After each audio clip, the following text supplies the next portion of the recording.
이제 우리가 이 ESG 전략을 세우는 데 있어서 왜 지금까지 하지 않은 3차 산업혁명의 컴퓨터 인터넷을 벗어나서 4차 산업혁명 또는 5차 산업혁명까지도 고려한 새로운 전략을 세워야 되느냐? 왜?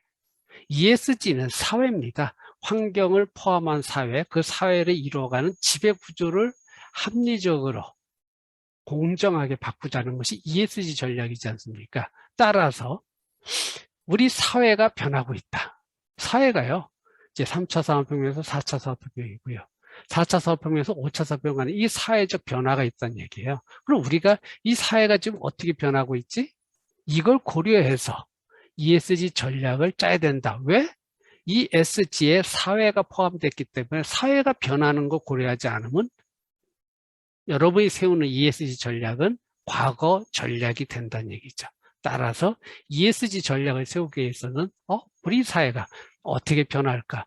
물론 4차 산업혁명이 지금 어떻게 보면 초기예요. 실제적으로는 우리가 4차 산업혁명은 2010년도부터 시작이 됐다고 봐야 돼요. 독일에서 4차 산업혁명위원회가 구성이 돼가지고 그때부터 생산성 향상 30% 목표로 해서 이 스마트 팩토리가 시작이 됐잖아요. 그게 성공적으로 되니까 전 세계에서 4차 산업혁명 인정하고 모든 나라에서 4차 산업혁명을 하려고 노력하고 있지만 개념과 정의, 기술을 이해하지 못해서 일부 나라에서는 제조업 발전으로 착각하고 있습니다. 4차 산업혁명은 제조업은 그 중에 일부뿐이고 모든 산업, 모든 사회, 모든 환경, 모든 에너지, 모든 공간, 시간이 바뀌는 것이 4차 산업혁명입니다. 자, 그래서 4차 산업혁명이 이제 곧 여러분 무인 자율자동차처럼 곧 도입이 됐잖아요. 사회가 바뀐다는 거죠.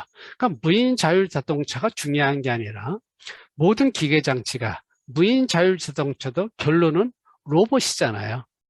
어떤 기계장치가 센싱에 의해서 정보를 얻어가지고 자기가 인공지능에 의해서 학습하고 예측해서 의사결정을 해서 목적지까지 운전자 없이 편안하게 갈 수 있는 게 무인 자율자동차입니다.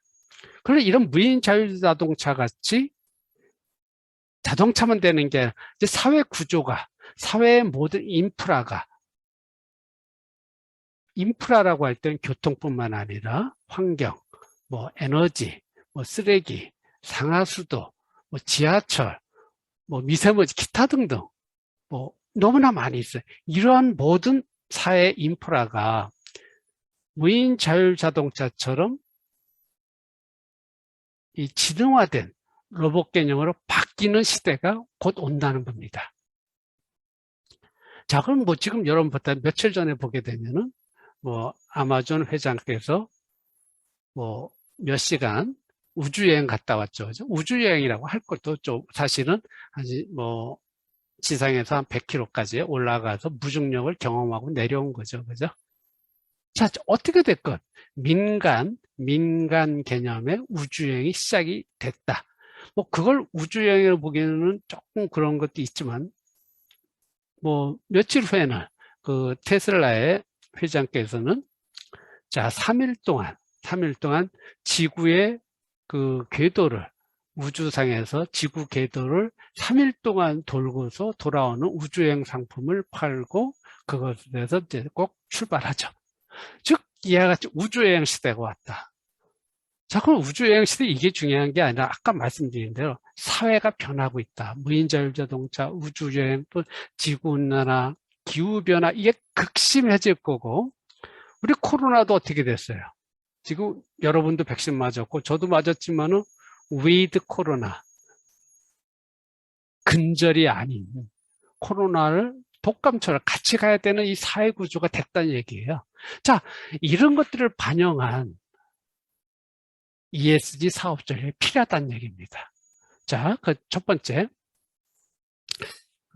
우리가 이제 인공지능이 정말 발전합니다. 무섭게 발전해요.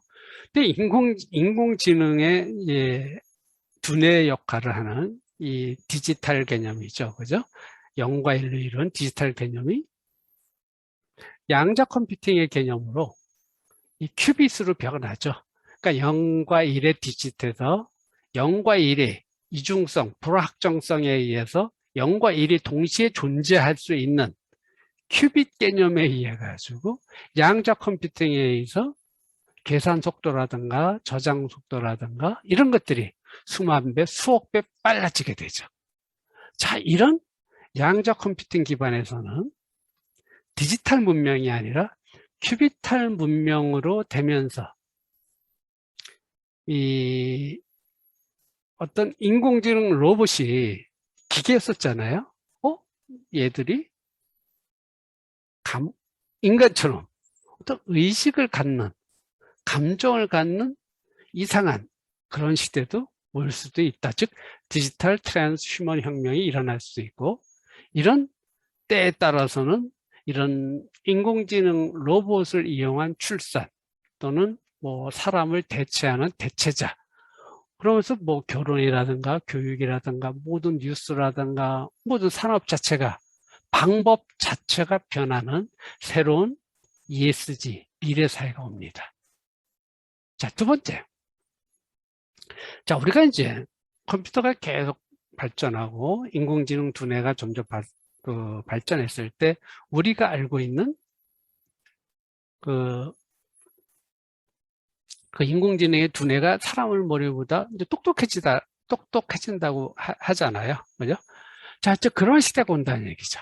자, 인간보다 더 똑똑해지다고 했을 때, 우리가, 그럼, 그 인공지능의 두뇌를 갖다가 우리가 사람의 두뇌와 비교를 해가지고 사람의 두뇌를 디지털 정보를 통해서 인공지능 로봇에게 전송을 해가지고 나는 죽어도, 내 육신은 죽어도 내 영혼, 내 정신, 내 정보는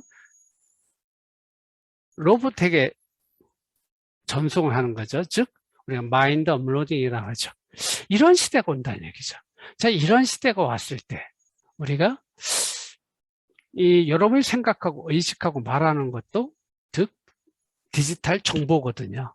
그러니까 디지털 정보에 소통하는 이 텔레파시 소통 방법, 이런 전혀 새로운 이 큐비탈 문명이 돌아오면서 그것이 새로운 우주 시대와 함께, 또는 우리가 지금 바이오 쪽에서는 인간 수명을 최소 500세를 목표로 한다고 해요. 뭐 그게 바로 구글의 칼리코 프로젝트입니다. 구글의 칼리코 프로젝트는 2014년에 시작이 됐습니다. 2014년에 시작된 구글의 칼리코 프로젝트에서는 인간 수명을 500세로 하는 게 2030년까지가 목표입니다. 근데 미생물 쪽에서는 작은 이 지렁이라든가 이런 쪽에서 이미 성공했다고 전해지더라고요. 즉 인간의 수명도 뭐 여러분이 알고 있는 텔로미어를 길이는 늘린다든가 또 유전자 조작의 기타 등등을 통해서 정말 영생, 장수, 불사를 목표로 하는 인간의 탐욕을 만족시켜주는 그런 시대가 온다는 얘기죠. 물론 이제 지금 우리가 뭐 작년에 여러분도 아시다시피 미국 국방부에서 UFO를 인정을 했습니다.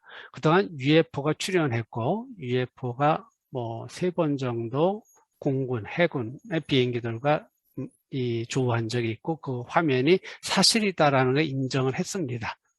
그리고 뭐 인터넷 뉴스에서는 신문을 보게 되면 1947년에 미국 뉴멕시코주의 로즈웰에서는 UFO가 떨어진 적이 있고 거기서 외계인이 살아서 외계인이 어떤 그 과학기술을 미국에게 자문해주고 있는 에어리아 51이라는 기지도 공개를 하기도 했었습니다.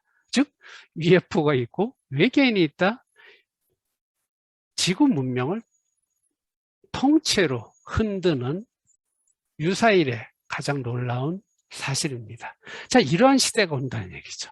자, 이런 시대 때 우리는 언제나 탈원전하겠다고 해서 에너지 문제를 지역적으로 생각하고 있고, 또 근데 기업들은 뭐 태양광, 여러분 아시다시피 풍력. 우리나라에서 경제성이 적은데도 불구하고 추진하잖아요. 그러니까 지구온난화가 해결이 안 되는 거죠. 자, 또 이러면서 우리가 여러 기업들의 민주적 의식 성장에 따라서 정치, 경제, 사회, 가정적 거버넌스, 지배구조. 그러니까 저는 여기서 가정의 거버넌스도 굉장히 중요하다고 봅니다. 뭐 우리 할아버지들 때는, 그러니까 예를 들어 1900년대에서 아버지, 할아버지 가부장제도에서 남자들이 절대 지배 권력을 가지고 있었지만 최근에 들어와서는 남녀평등 사상에 의해서 어느 면에서는 이제 그 모권 사회로 가고 있는 점도 있습니다. 자, 뭐 모권 사회다, 부권 사회다, 그게 중요한 게 아니고 가정의 구성원, 사회의 구성원, 기업의 구성원, 의사결정 구조의 합리성, 이것이 조금 문제가 되고 있다는 얘기가 되겠습니다. 따라서 이거를 중앙집권적 문제를 해결할 수 있는 탈중앙화 블록체인 시대가 이렇게 오고 있다. 그래서 이런 걸 모두 고려해서 ESG 전략을 짜야 된다. 왜? ESG는 사회 구조를 포함하고 지배 구조를 포함하기 때문에 지금 이런 내용이 고려가 되지 않으면은 여러분이 짜고 있는 ESG 전략은 4차 산업혁명 개념이 아니다 라고 말씀드릴 수 있겠습니다.